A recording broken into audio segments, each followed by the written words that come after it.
Okay, everybody, on this week's edition of Off the Cuff, we're going to be talking about H&R handcuffs.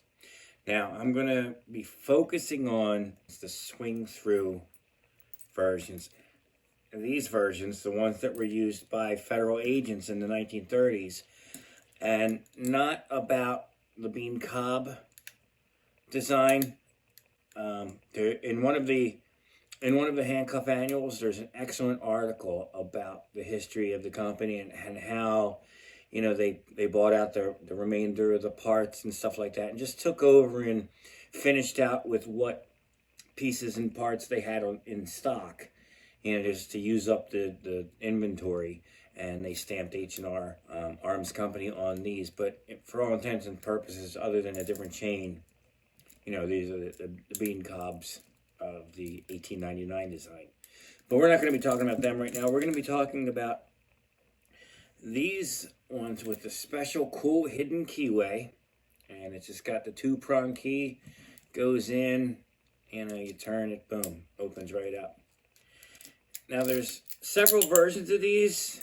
I'm just going to briefly touch on the difference between the first model and the second. And right now in China, this is what they're using, a copy of it. But instead of having the two prongs, they have a triangular key that fits in and turns. But they work exactly the same. It's just a complete ripoff. And I actually watched some news show recently, and they had a Chinese prisoner, and they were locked in these cuffs. But you know what? They didn't use these in 1923, did they? No. And that's another story for another video. But anyway, this is how you tell the difference between the first and subsequent models. Okay, the first one, smooth. Second one, right there. See? Here's how you remember it. First model, smooth. Other models, groove. Okay? There's a groove in the later models and not in the first one. And it didn't last long. The non-groove, I have two examples, and it did not last long at all. They also came with different lengths of connecting chain. They also came in leg iron size, which I do not have. And there's a story about that because an antique dealer once told me that he had two pairs of them.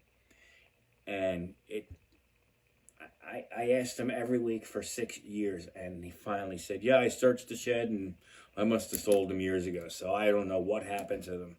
Okay, very unique design, and John Novak wrote a lot about these, and that's what made me still first want to get them. In one of his books, he actually had a pair that was destroyed, and it made my heart sink. But these were very popular in the 1930s, but not that long because apparently it was too expensive to make, and it just wasn't cost effective.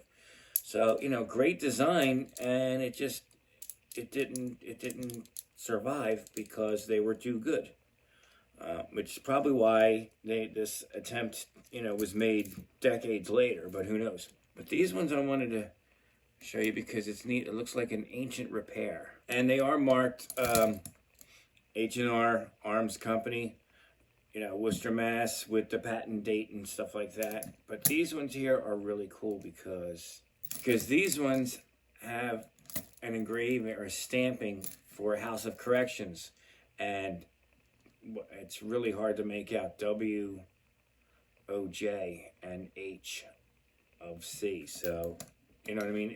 It's one of those things where I got a long chain and the added bonus of a stamping, even though they were repaired at some point. But these things you can find, they're pretty popular still. They're still relatively easy to find. But the Scandinavian ones that these are based on, they're much harder and much more expensive, and I don't have one of them. But I would love to someday. I'm not even going to attempt to pronounce the name. We'll get Sandy Toxic to do that. Okay, so I only have 6 pairs, and I just wanted to get examples of different thicknesses of connecting links, as you can see. And like I said, this one has the extra chain, different finishes. I have 2 that are really, really nice finish. You know, one's a first model and one's a later model. And, you know, if I see them for cheap, I pick them up. If not, I just pass them by if I already have them. But at this point, I go after, you know, the unusual variations. So I like to have examples of the originals and the later variations whenever possible. Okay, so that about does it for the H&R swing through cuffs of the 1930s. I hope you guys enjoyed this little episode, and we will see you all again next time.